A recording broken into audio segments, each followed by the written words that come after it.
नमस्कार दोस्तों, कैसे हैं आप? उम्मीद है बहुत अच्छे होंगे। आज एक बार फिर आपका स्वागत है मुद्दे की बात में।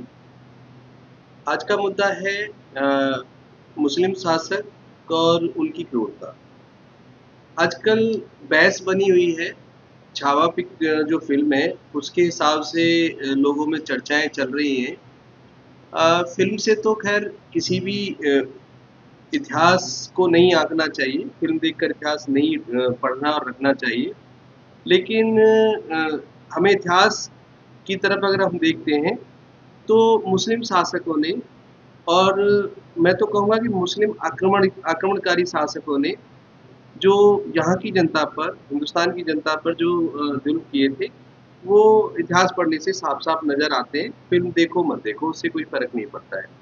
मैं कुछ शासकों को बताता हूँ जो मुस्लिम बादशाह थे, जिन्होंने हिंदू मंदिरों को तोड़ा, हिंदुओं पर जजिया कर लगाया और हिंदुओं को जबरन धर्म परिवर्तन के लिए मजबूर किया।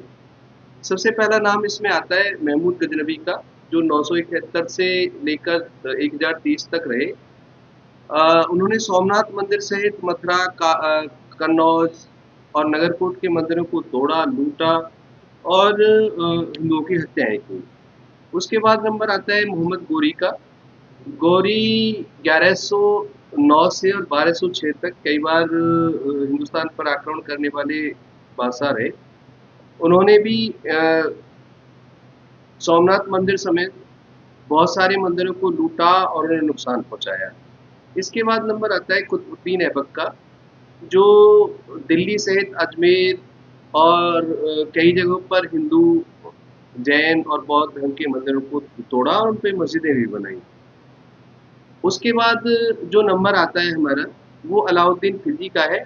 ये इतिहास का सबसे क्रूर राजा था, जिसने सोमनाथ, रणथंभौर, मथुरा और कई जगह के मंदिरों को बुरी तरह से तोड़ा, लूटा।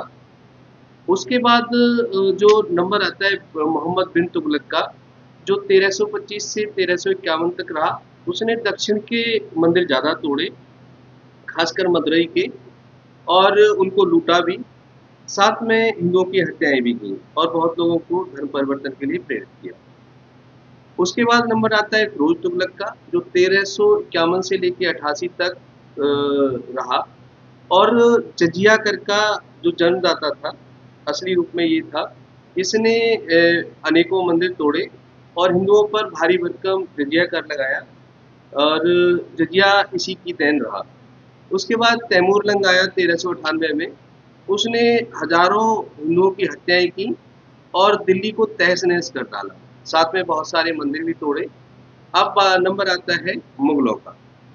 मुगल बाबर के रूप में 1526 में भारत आए और बाबर का तो सबको पता है कि अयोध्या के राम मंदिर सहित उसने काशी आदि के बहुत सारे मंदिर तोड़े और उनपे मस्जिदें बनाई, जो इतिहास में दर्ज है। अगर हम मुगलों में कोई नर्मदिल बादशाह की बात करें थोड़ा बहुत, तो उसमें हुमायूँ को तो वक़्त ही नहीं मिला, तो इसलिए उसका नर्मदिल या गर्मदिल होना कोई मायने नहीं रखता। हाँ, अकबर को थोड़ा-सा हिंदुओं के प्रति नर्म दिखाया गया। हो सकता है कि उसका थोड़ा उसने जजिया कर को ख़त्म कर दिया और थोड़ा उसने नर्मता दिखाई हिंदुओं के प्रति। उसके वक़्त में इतिहास में कहीं मंदिरों को तोड़ने की चर्चा नहीं है, तो उसको हम नर्मदिन मान सकते हैं। अब बात आती है जो छावा फ़िल्म से छाया हुआ है औरंगज़ेब।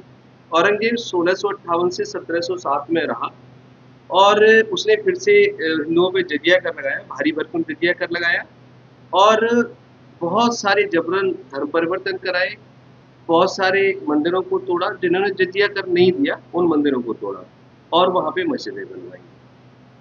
अब जिसको लगता है कि ये मैं बस हवा में बातें कर रहा हूँ, मैं फ़िल्म की बात नहीं कर रहा हूँ। अगर जिसको लगता है कि ये सही नहीं है और मुस्लिम बादशाहों ने किसी मंदिर को नहीं तोड़ा या किसी को जबरन धर्म परिवर्तन नहीं कराया या हिंदुओं पे जजिया नहीं लगाया, वो चाहे तो मैं कुछ पुस्तकों के नाम बता रहा हूँ, उन्हें पढ़ के देख लें और जो कि खुद उन्होंने मुगलों ने या मुसलमानों ने ही लिखी हैं। एक तारीख़ यामनी है जिसे आप पढ़ सकते हैं, उसमें खुलकर चर्चा है कि क्या-क्या हुआ।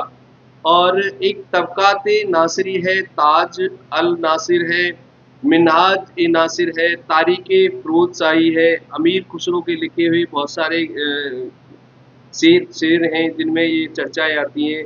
तारीख़ तैमूरी है, बाबरनामा है, तारीख़ शेर शाही है, आलमगीरनामा है और एक ग्रंथ हिंदू भी है, मतलब हिंदू नहीं, आप उसे सिख ग्रंथ मान सकते हैं, भक्ति वेदांत। उसमें भी ये हिंदू और सिख उनको गुरुओं को परेशान करने की चर्चा आती है। और इन सभी में मंदिरों को तोड़ने और काफ़िरों को मुस्लिम बनाने और उन्हें लूटने की चर्चाएँ आम हैं, जो उन्होंने स्वयं लिखी हैं। और बहुत सारे इतिहासकारों ने भी इसकी चर्चा की है। तो ये बहस बेईमानी है, इसमें बार-बार बहस नहीं करनी चाहिए। इतिहास में हम इन राजाओं को लुटेरे ही कहेंगे, इन राजाओं को जबरन धर्म परिवर्तन कराने वाले ही करेंगे। इनका समर्थन करने वाले सोचें कि क्या वास्तव में इस जो विचार है, जो उनकी मानसिकता है, उसका समर्थन किया जा सकता है। आज के लोकतंत्र के वक़्त में वो पुरानी बातों का समर्थन नहीं करना है। उन्हें ख़ासकर कन्वर्टेड मुस्लिम को तो उन्हें अपना पूर्वज भी नहीं मानना चाहिए, क्योंकि उनको तो सोचना चाहिए कि उनके पूर्वजों के साथ कैसी परिस्थिति रही होगी, किस हालात में उन्होंने कन्वर्जन किया होगा। तो इसलिए ये बहस बेईमानी है। कोई भी इसके समर्थन में ना आए, फ़िल्म देखे, फ़िल्म की तरह देखे। फ़िल्म में जो दिखाया है उससे कोई इतिहास का लेना-देना ना मान के चले और जो वक़्त प्रजातंत्र का चल रहा है, उसमें सभी को समान रूप से सोचने का और कहने का अधिकार है, वो चलने दें। मुझे लगता है कि इस औरंगज़ेब का समर्थन करना या किसी भी जो मैंने अभी नाम लिए, इनमें से किसी मुस्लिम शासक का समर्थन करना, इनकी मानसिकता और इनके विचारों का समर्थन करना है, जो लोकतंत्र में जायज़ नहीं है। आपको क्या लगता है कि इनका समर्थन करना या फ़िलहाल विरोध करना, आज के वक़्त में विरोध करना जायज़ है? या फिर इस चर्चा को क्यों आज के बाद वक़्त में चलाया जाए? अगर आपके दिमाग में इनके कारण हैं, तो कमेंट करके हमें बताइए। और आपको लगता है कि ये वीडियो सार्थक है, तो इसको शेयर कीजिए। और आपको लगता है कि हम ऐसी वीडियो बनाते रहें, तो हमें लाइक कीजिए और हमें उत्साह हमारा बढ़ाते रहिए।